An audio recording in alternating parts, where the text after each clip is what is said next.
This is Bobby Guy. We're back with my Flyrig. This is on a Pedal Train Nano, and it's powered by a one spot or a godleg. The thing about a Pedal Train Nano is it will actually attach to your gig bag, so you can carry it on your back with your gig bag and make it pretty easy. It also flies very easily. So going from the front on through, it goes into the compressor, the SP compressor. And sometimes I'll use an MXR Dynacomp for that, but I use the SP most of the time. Goes to the chorus, then into the Wampler hot wired, which is actually the brain of this setup because it provides multiple distortion options, as I'll show in a minute. Then to the Polytune, then to the nose pedal volume, which is a cool little volume pedal that gives you some range live without having much space taken on your board, and then out to the Alter Ego, which will either run stereo or mono, depending on how many amps. I want to talk through how I use the Wampler hot wired. It essentially gives me 4 sounds with one pedal. It gives me clean, it gives me light crunch, it gives me a Marshall heavy sound, and then it gives me a boost. And getting all 4 of those out of one pedal is a big deal. So here's an example. We're clean right now.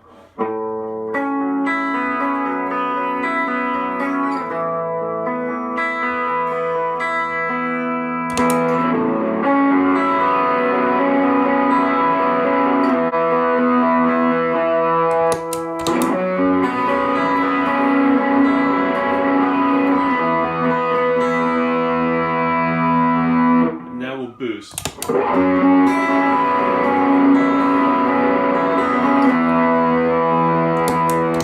For the overdrive channel, you can actually run it a couple of different ways. You can blend your clean sound and your dirty sound.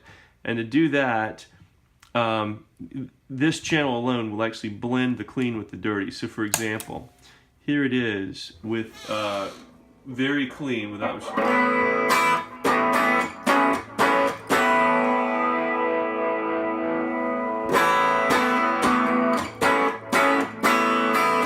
Gets dirtier as we go across.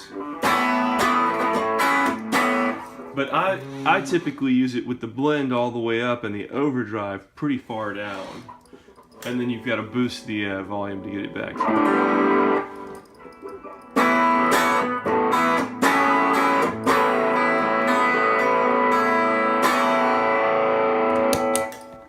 So now I'm going to do Pat Benatar's Hit Me With Your Best Shot, and I'll show how you can do this. I've got an 80s compression setting on the compressor. I've got the Alter Ego on the Space Echo, very light, so I don't really need chorus. And I'm going to use a crunch with the Wampler, and then I'm going to stack when I go to the solo. So the Wampler makes it very easy to get in and out of the solo.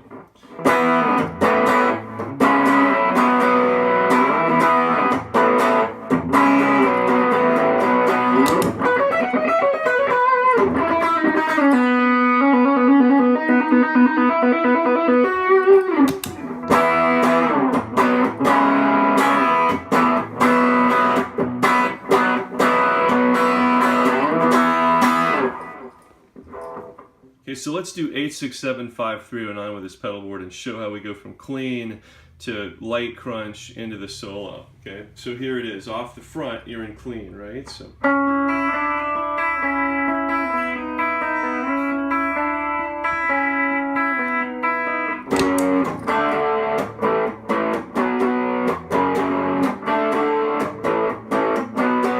then when you get into the solo,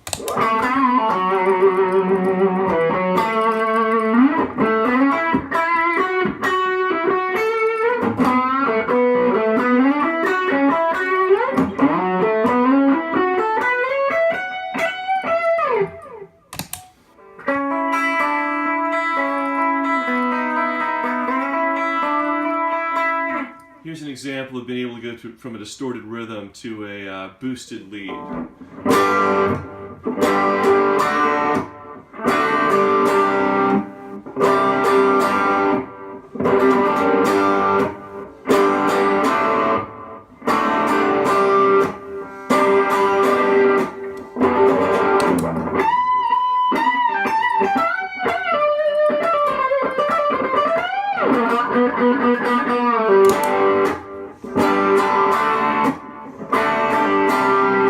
Get in and that pretty quickly. I think the key to a good pedal board is almost having the essentials of what a Rockman had in the early 1980s, and then being able to add on to that a lot more versatility. So it's a compressor, it's modulation, and maybe that's a chorus, maybe that's a flange or a phaser or a rotary or tremolo. It's having clean, light distortion, and then a heavy distortion and a boost if you can do it, and then having delay with lots of opportunities across the delay to be shorter and longer, and the quicker you can get them done, and the ability to tap them in is important. I also like to have a tuner on the floor, and I like to have a volume on the floor, because I don't really turn my guitar volume down because it affects the smoothness of your distortion. The other thing that's key about this is I'm not using distortion from the amp because I've got my delay out front. If I'm distorting the amp, I'll often put my delay in the effects loop, but I don't like to do that, so I usually run the amp clean. So let's look at the Corona chorus. The cool thing about this is it's a rich chorus sound, but in addition, there's a tone print for the Andy Summers Walking on the Moon setting. And you can use that to get a really rich chorus or a flange sound. So let's do it. So,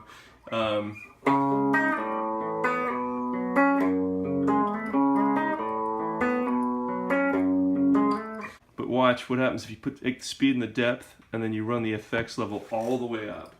So now you get. So let's listen to the effect on the flange.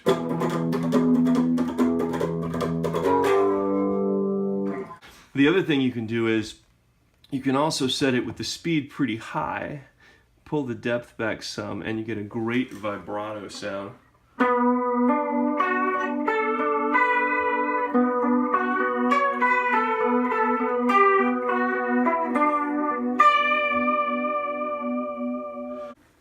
Okay, so now let's look at the alter ego, which is my delay, but I also can use as a modulation pedal some ways. So I usually keep it on the space echo or the echoplex with the feedback and the levels down to get kind of a light echoplex sound in the background. Now let's look at what happens.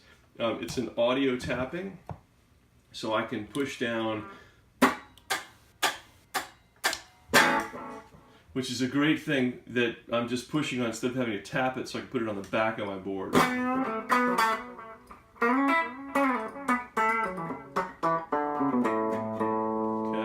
If I need to get to a slapback real quick, push down the audio for the audio tap.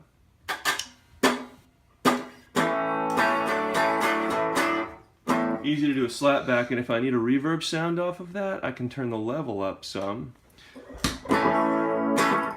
or pull the level back and turn the feedback up.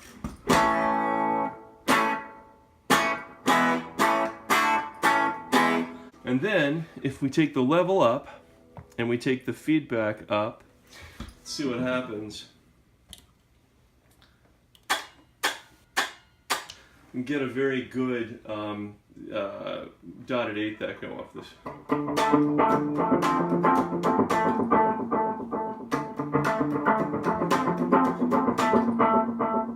One of the cool things about the alter ego is that if I need it, I can get a great rotary sound out of it just by going to the T-org setting, pulling the time down and the feedback all the way down and the level up at about 10 o'clock. And what you get is this rotary.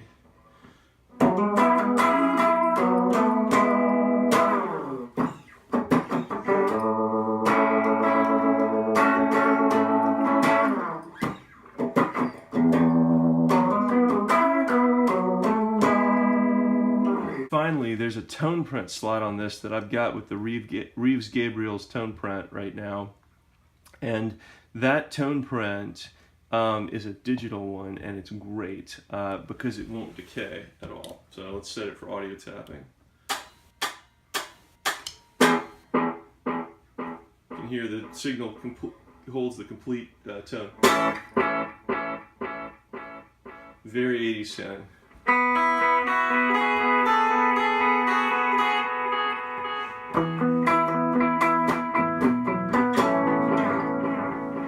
Okay, let's talk about the nose pedal volume, which is a really cool thing. Watch what happens as I adjust to the side of my foot.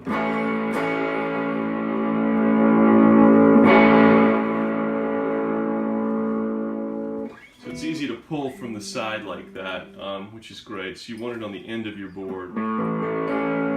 So this is the entire Flyrig. It's a gig bag with the Pedal Train Nano on it, and then two ZT amplifiers at 200 watts each in the ZT acoustic bag. Here's the ZT acoustic bag. The trick is it actually will carry two of its amplifiers. So here they are, two of them in here. Let's look.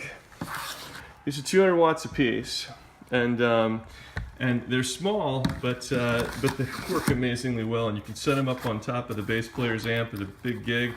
I take these with me so that I don't have to use whatever's on the back line if I don't want to. If I like the back line, I'll use it. If not, I'll use the ZT. The other thing is I can run the ZTs in stereo and my delay will ping pong out either side. They're about 9 pounds each, so they're not very heavy. I double strap the container just in case because I'm over the weight on it. And then the other thing is I can use one of the ZTs if I'm using a backline amp. I can always use the other ZT to run my effects or run stereo if I want to, and just have an extra there on the gig.